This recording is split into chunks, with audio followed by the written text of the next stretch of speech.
শুভেচ্ছা আমন্ত্রণ দিয়ে জনপদ লাইভে সঙ্গে আছি আমি ইশরাত জাহান মনি।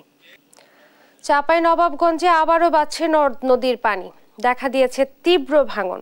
এ নিয়ে আরো জানাতে যুক্ত হচ্ছেন সহকর্মী তারেক রহমান। তারেক, ভাঙন কবলিতদের কি ধরনের দুর্ভোগ পোহাতে হচ্ছে আর ত্রাণ সহায়তা কি পৌঁছাচ্ছে কিনা জানাবেন।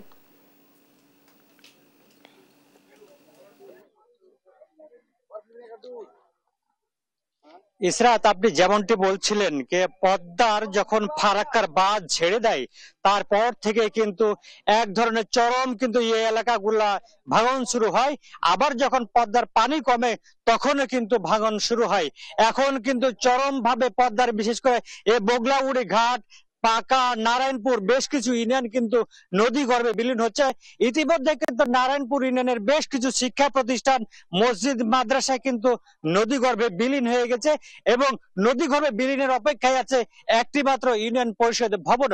কিছুক্ষণ আগে কিন্তু আমি এসেছিলাম এই শিবগঞ্জ উপজেলার বগলাউড়ি ঘাটের পাকা ইউনিয়নে।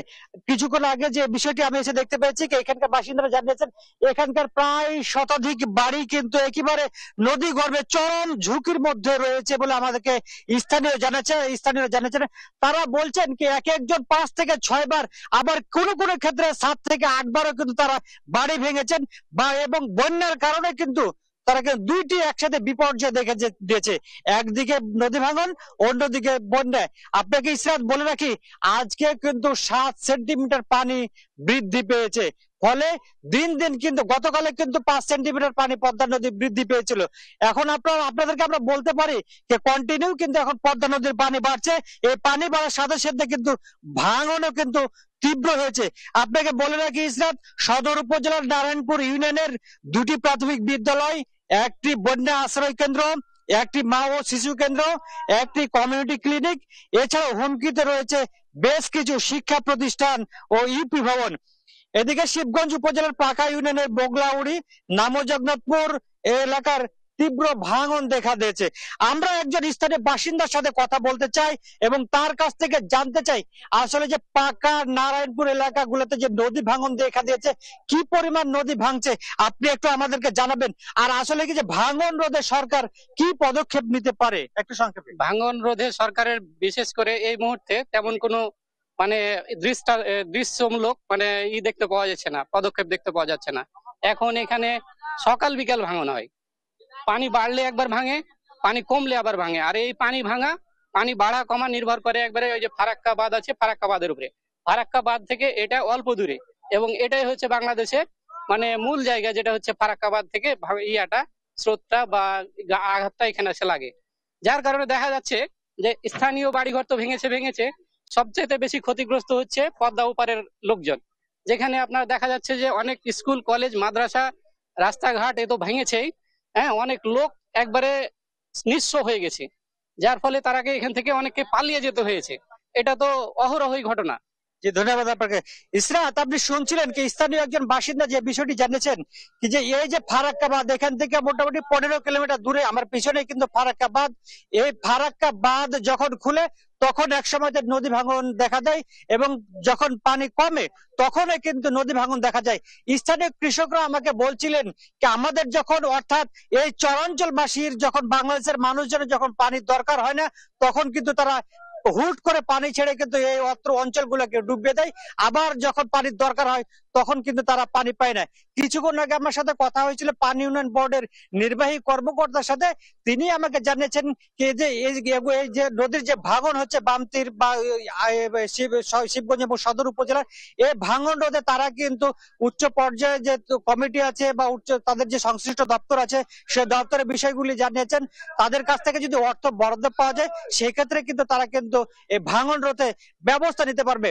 ইসরাত, আপনাকে আরেকটু বলি কি যে আমি যে যে জায়গাটাতে দাঁড়িয়ে আছি এই জায়গাটিতে কিন্তু কিছুদিন আগে ভেঙেছে এবং এই এলাকাটা দিয়েও কিন্তু আসছিলাম, দেখেছিলাম কি অসংখ্য মানুষ কিন্তু পদ্মা যে চরাঞ্চলে যারা বাসিন্দা আছে তারা কিন্তু গরু, ছাগল, হাঁস, মুরগি এবং তাদের যে সম্পদ আছে নদী ভাঙন থেকে রক্ষা করতে এবং বন্যার হাত থেকে রক্ষা করতে সেসব সম্পদ নিয়েও কিন্তু তারা কিন্তু এই এলাকাতে আশ্রয় নিয়েছে।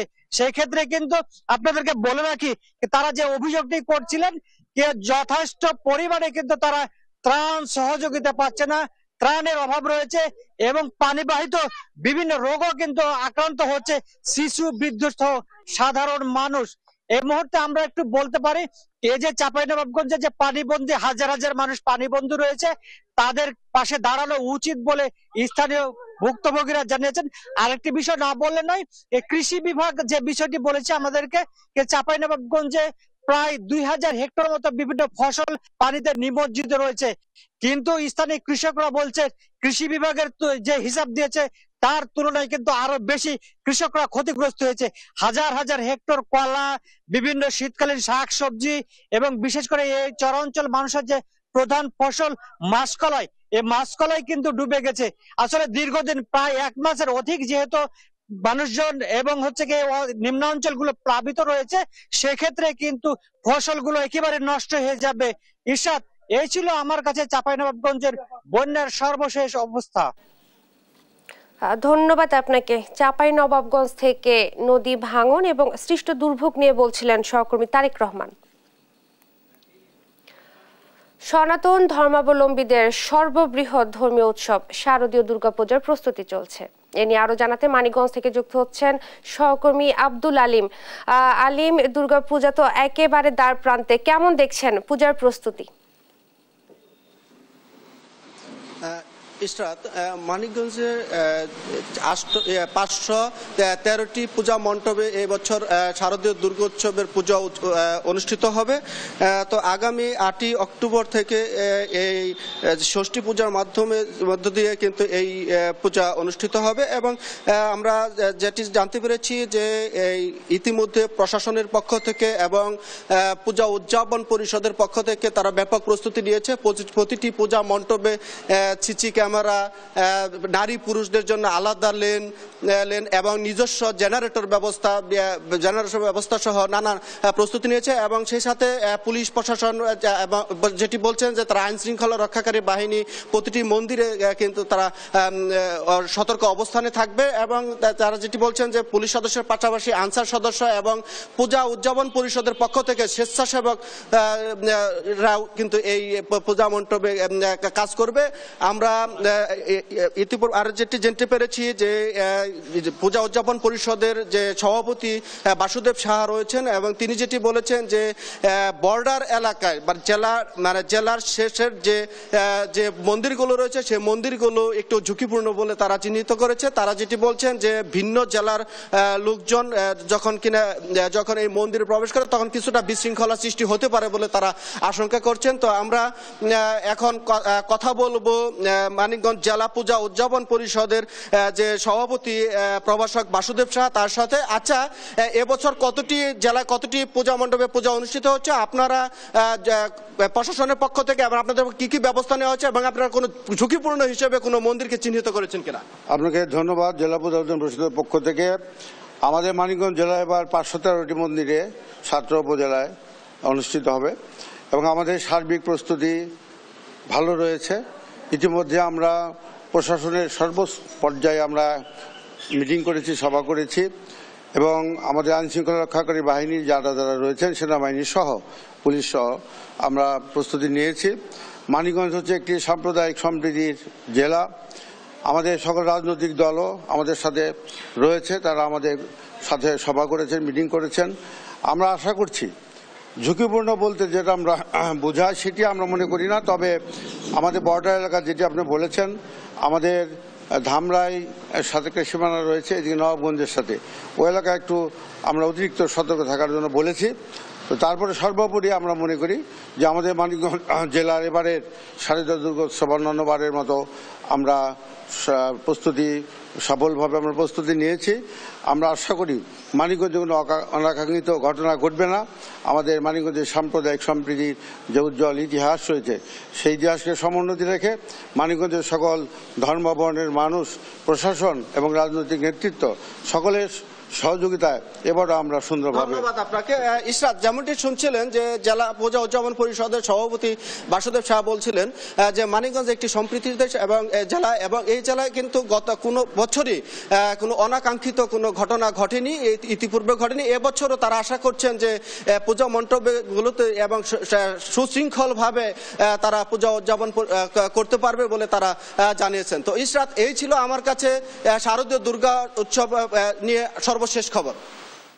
ধন্যবাদ আপনাকে। মানিকগঞ্জ থেকে পূজার প্রস্তুতি নিয়ে বলছিলেন সহকর্মী আব্দুল আলিম। পুজোর আরো খবর জানতে চলে যাচ্ছি চুয়াডাঙ্গায়। যুক্ত হচ্ছেন সহকর্মী খায়রুজ্জামান সেতু। সেতু, আপনার জেলায় দুর্গাপূজার প্রস্তুতি কেমন দেখছেন, সব মিলিয়ে জানাবেন। ধন্যবাদ ইসরাত। আপনি যেমনটি বলছিলেন যে সারা বাংলাদেশের মতো কিন্তু সনাতন ধর্মাবলম্বীদের সর্বোচ্চ যে হচ্ছে ধর্মীয় উৎসব শারদীয় দুর্গা উৎসব, সেটা কিন্তু গত পরশু দিনের যে মহলার মধ্য দিয়ে শুরু হয়েছে। ইতিমধ্যে কিন্তু বেশ কিছু পূজা মণ্ডপে রং যে তুলির আসর ছিল, আসর শেষ হয়েছে। আমি এই মুহূর্তে দাঁড়িয়ে আছি চুয়াডাঙ্গা সার্বজনীন পূজা মণ্ডপে। এখানে ইতিমধ্যে কিন্তু আমি যে ইয়েদের সাথে কথা বলেছি, যে আয়োজকদের সাথে কথা বলেছি, তারা আমাকে যেমনটি জানিয়েছে তাদের সর্বোচ্চ প্রস্তুতি সম্পন্ন ইতিমধ্যে যে প্রতিমার যে রং তুলির আসল প্রতিমার কারুকাজ এবং প্রতিমা গড়তে যা যা লাগে সবই কিন্তু শেষ করেছে। এখন তারা কিন্তু যে চারিপাশের যে অবকাঠামোর যে তৈরির ব্যবস্থা, অর্থাৎ ডেকোরেশনের যে বিষয়, সেইগুলো কিন্তু তারা কাজ করছে। আপনারা মনে ইতিমধ্যে দেখতে পাচ্ছেন আর কি, ডেকোরেশনের কার্যক্রম কিন্তু তারা চালিয়ে যাচ্ছে এবং খুব দ্রুত গতিতে। এছাড়াও কিন্তু বেশ কিছু পূজা মণ্ডপ খোঁজ নিয়েছি, যে কিছু কিছু পূজা মণ্ডপগুলোতে কিন্তু প্রতিমার যে গড়তে যে বিষয়গুলো লাগে তার ভিতরে কিন্তু এখন সর্বশেষ পর্যায়ে যেটাকে রং তুলির আসর বলে, রং তুলির আসর চলছে আর কি। তো আমি আয়োজকদের সাথে কথা বলে যেমনটি শুনেছি যে গত বছর কিন্তু 123টা পূজা মণ্ডপে চুয়াডাঙ্গা জেলাতে পূজা মণ্ডপে পূজা উঠছিল। এবার কিন্তু কিছুটা কমে কিন্তু 102টা পূজা মণ্ডপে হচ্ছে প্রতিমার যে বিষয়, প্রতিমা মানে পূজা উঠেছে। তো এখানে যে বিষয়টা আমি যে আয়োজক আছে আর কি, এনাদের সাথে কথা বলেছি, এনারা আমাকে যেমনটি জানিয়েছে সেটা হচ্ছে যে কি কারণে, যে আমি প্রশ্ন করছিলাম যে কি কারণে যে এই যে হচ্ছে পূজা মণ্ডপ প্রতিমা প্রথমে যে কেন পূজা মণ্ডপগুলোতে প্রতিমা পূজা কম হয়েছে, ওনারা যেমনটি জানে সেটা হচ্ছে যে মানে কি কারণে হয়েছে সেটা তো আমাকে জানায়নি। তো হয়তো বা কোনো না কোনো কারণে হয়তো বা হয়েছে, মানে স্পষ্ট করে ওনারা আমাকে জানায়নি। আমি যাতে একটু জানিয়ে রাখি সেটা হচ্ছে কিন্তু আগামী 9ই অক্টোবর কিন্তু যে মানে বিজয়া দশমীর মধ্য দিয়েই যে হিন্দু ধর্মের সর্বোচ্চ বড় উৎসব শারদীয় দুর্গা উৎসব, এইটা কিন্তু শেষ হতে যাচ্ছে। এই ছিল চুয়াডাঙ্গার সর্বশেষ। ভরা মৌসুমেও ইলিশের বাজার দর চড়া। আরো জানাতে সরাসরি যুক্ত হচ্ছেন সহকর্মী শফিক মুন্সি। শফিক, বাজারে ইলিশের দাম এখন কেমন দেখছেন, আর কেন এই দাম কমানো যাচ্ছে না জানাবেন আমাদেরকে।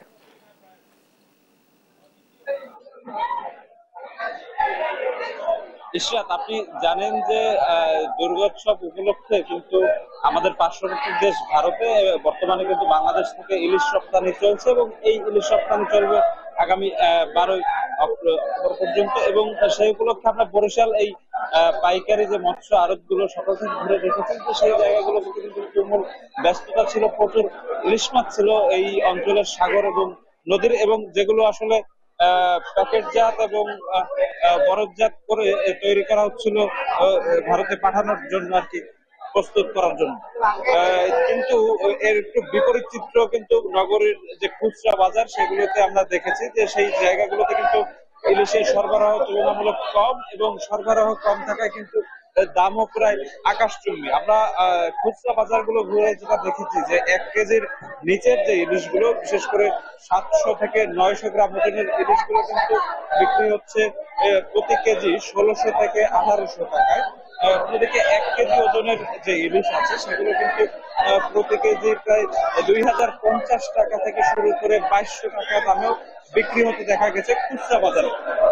এই 1 কেজি ওজনের ইলিশের উপরের যেই ইলিশগুলো আছে, বিশেষ করে 1200 গ্রাম 1300 গ্রাম কিংবা 1.5 কেজি ওজনের ইলিশ, সেগুলোর দাম কিন্তু আমরা প্রায় 2400 থেকে 2600 টাকা প্রতি কেজি আসলে আজ সকাল থেকে নগরের খুচরা বাজারগুলো, বিশেষ করে রূপাতলী কাঁচা বাজার, সাগরদী কাঁচা বাজার, বাংলা বাজার, এই জায়গাগুলোতে কিন্তু আসলে দেখতে পেয়েছি। আমরা বর্তমানে দাঁড়িয়ে আছি নগরের পোর্ট রোড পাইকারি যে মৎস্য আড়ত, এবং একই সাথে এটা কিন্তু দক্ষিণাঞ্চলের সবচেয়ে বড় মৎস্য অবতরণ কেন্দ্রেরও একটি, এবং এখানে কিন্তু আমরা দেখাতে পাচ্ছি যে প্রচুর ক্রেতা, আসলে যে ক্রেতারা আসলে খুচরা বাজারগুলোতে এক প্রকার ইলিশ না পেয়ে কিংবা ইলিশের অত্যাধিক দাম দেখে তারা কিন্তু এই পাইকারি বাজারে এসেছে, এবং তাদের এই আসার মূল কারণটি হচ্ছে যাতে একটু অল্প দামে খুচরা বাজারের চেয়ে তুলনামূলক কম দামে এবং বেশি পরিমাণে ইলিশ আসলে যেন তারা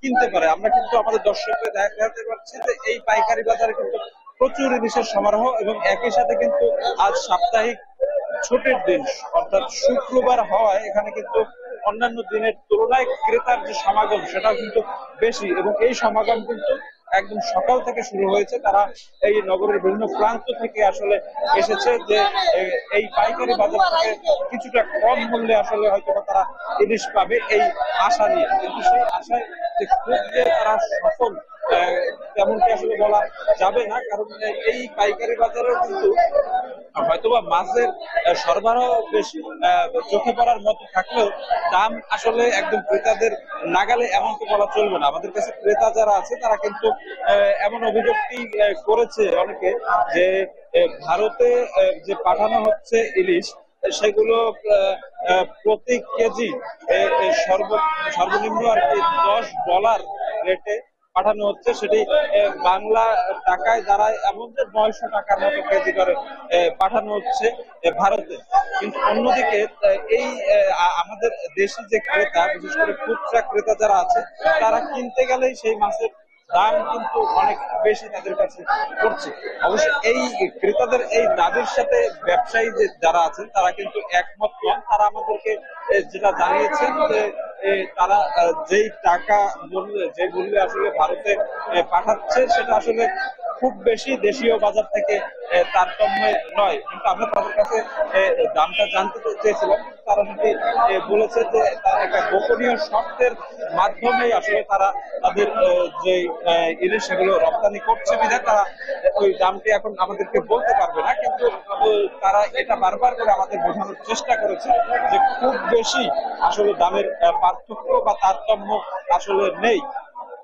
কিন্তু তাদের যে এই দাবিটা, সেই দাবিটার সাথে কিন্তু ক্রেতা সাধারণ যারা আছেন তারা খুব একটা একমত নয় বলেই আমরা আসলে দেখেছি। তারা সরকারের কাছে আসলে দাবি জানিয়েছে যাতে সরকার খুব বেশ জোরালো ভাবে কোনো পদক্ষেপ নেয়, যাতে করে আমাদের দেশের ইলিশ তারা একটু সস্তায় এবং সুলভ মূল্যে খেতে পারে।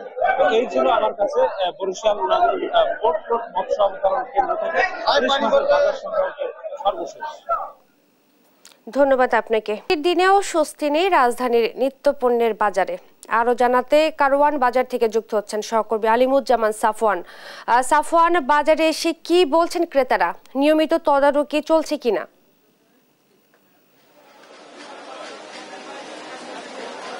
এই মুহূর্তে আমি রয়েছি রাজধানীর কারওয়ান বাজারে এবং সকাল থেকে আমরা বাজারটা ঘুরে দেখেছি এবং আমরা যেমনটি দেখতে পেয়েছি যে এখানে মুরগির দাম বেড়েছে, ডিমের দাম বেড়েছে এবং কাঁচামরিচের দাম বেড়েছে, সেটি দাঁড়িয়েছে 320 টাকা কেজিতে।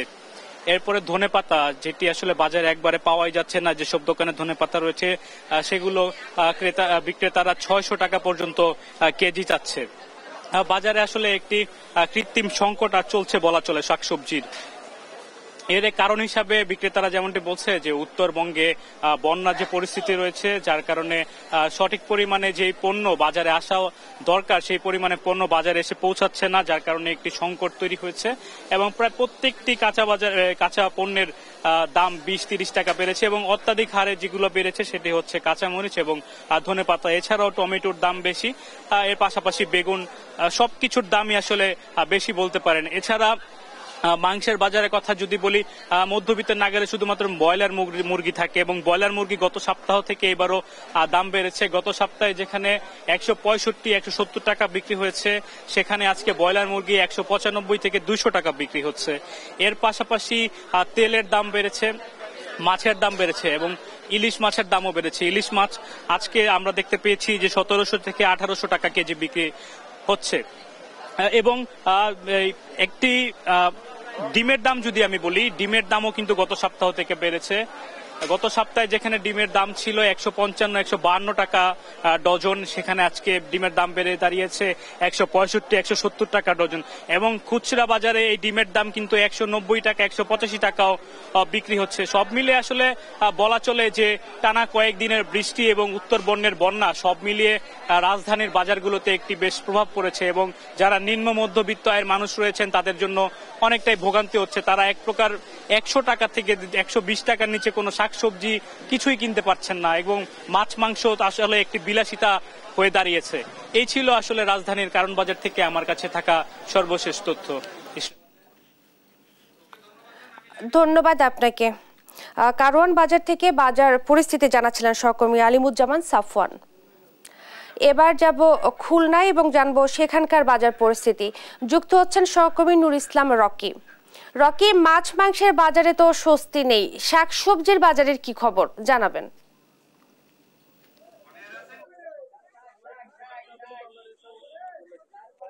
খুলনার বাজারগুলোতে কিন্তু আসলে দ্রব্যমূল্যের দাম অনেক বেশি। শাকসবজি থেকে শুরু করে মাংস, ডিম সবকিছুর দামই কিন্তু বেশি। আমরা এখন যে বাজারগুলোতে আছি সেই বাজারগুলোতে দেখতে পাচ্ছি যে এখানে দ্রব্যমূল্যের যে দাম, যে ঊর্ধ্বগতি, এটা সাধারণ মানুষের কিন্তু হাতের নাগালের বাইরে চলে গেছে। বিশেষ করে শাকসবজির ক্ষেত্রে দেখা গিয়েছে যে 50 থেকে 60 টাকার নিচে কিন্তু আসলে কোনো সবজি কিন্তু বাজারে নাই। আমরা যদি একটু আজকের বাজার দর্শকদের জানাতে চাই, সেটা হচ্ছে যে পটলের কেজি কিন্তু আসলে 50 থেকে 55 টাকা করে বিক্রি করছে, ঢেঁড়সের কেজি 60 টাকা করে, কচুরমুখী কিন্তু 50 থেকে 55, লাউর প্রতি পিস 70 টাকা করে, ঝিঙিয়া 60 টাকা কেজি, চাল কুমড়ো 40 টাকা করে পিস এবং পেঁপে যেটা খুবই সহজলভ্য সেটার দামও কিন্তু 30 থেকে 40 টাকা। পাশাপাশি টমেটোর দাম 150 থেকে 60 টাকা করে কেজি এবং কাঁচা ঝাল 250 টাকা করে কেজি বিক্রি হচ্ছে। আমরা একটু যদি বলে থাকি যে মাংসের বাজারে কিন্তু একটু স্থিতিশীল আছে খাসির মাংসে। ব্রয়লারের দাম কিন্তু কেজি প্রতি 10 টাকা কমেছে। পাশাপাশি গরুর মাংস 600 থেকে 650 টাকার ভিতর আছে। তবে মাছের দাম কিন্তু আবার ঊর্ধ্বগতিতে চলে গিয়েছে। মাছের দাম, চিংড়ি মাছের কেজি 650 থেকে 700 টাকা করে বিক্রি হচ্ছে এবং রুই মাছ কিন্তু 250 থেকে 300 টাকা করে বিক্রি হচ্ছে এবং খুবই সহজলভ্য হিসেবে পরিচিত যে তেলাপিয়া যে মাছটি, এই মাছটির কেজি প্রতি বিক্রি হচ্ছে 220 থেকে 230 টাকার ভিতর। দর্শক, আমি একটু বলতে চাই যে আমরা এখানে যারা আছে তাদের সাথে কথা বলে যেটা জানতে পেরেছি যে এই দ্রব্যমূল্যর যে দামের ঊর্ধ্বগতি, তার পিছনে যে কারণগুলো আছে, যেসব এলাকায় এই শাকসবজিগুলো উৎপাদন হয় এইসব এলাকায় কিন্তু জলবদ্ধতা রয়েছে, যার কারণে কিন্তু পর্যাপ্ত পরিমাণ উৎপাদন হচ্ছে না এবং পর্যাপ্ত পরিমাণ উৎপাদন না হওয়ার কারণে চাহিদা কম থাকায় কিন্তু দ্রব্যমূল্যের দাম বেড়ে গিয়েছে। পাশাপাশি বাজার মনিটরিং কিন্তু আসলে তেমন নাই, যার কারণে কিন্তু প্রতিটি দ্রব্যমূল্যের দাম কিন্তু আসলে সাটানো নাই, যার কারণে কিন্তু যে যার মতো করে ইচ্ছে মতো দাম নিচ্ছে। তো খুলনা থেকে বাজার মূল্যের এই ছিল আমার কাছে সর্বশেষ সংবাদ। আধুনিকতার ছোঁয়া লাগছে রাজশাহীর শাহ মখদুম বিমানবন্দরে। রানওয়ে সম্প্রসারণ থেকে গ্রাউন্ড স্টেশন আধুনিকায়নের মাধ্যমে নতুন রূপ পেতে যাচ্ছে বিমানবন্দরটি, যা বাস্তবায়ন হলে এটিকে ধীরে ধীরে আন্তর্জাতিক মানে উন্নীতের প্রতিশ্রুতি কর্তৃপক্ষের। কাজী সাহেদের প্রতিবেদন। 8 বছর বন্ধ থাকার পর 2014 সালে ফের চালু হয় রাজশাহী শাহ মখদুম বিমানবন্দর। বাংলাদেশ বিমান ছাড়াও দুটি বেসরকারি উড়োজাহাজ কোম্পানি এখান থেকে ফ্লাইট পরিচালনা শুরু করে। যাত্রী বাড়তে থাকায় আয়ও বাড়ছে বিমানবন্দরটির। সম্ভাবনাময় হওয়ায় সেবার মান বাড়াতে চায় বেসরকারি বিমান চলাচল কর্তৃপক্ষ। প্রত্যেকটা জায়গায় আমরা একই ধরনের সেবা নিশ্চিত করছি এবং ইনশাল্লাহ আপনারা যারা আছেন তারা দেখেন এখানে লাগেজ পেতে কিন্তু নামার সঙ্গে সঙ্গে লাগেজ পেয়ে যাচ্ছে।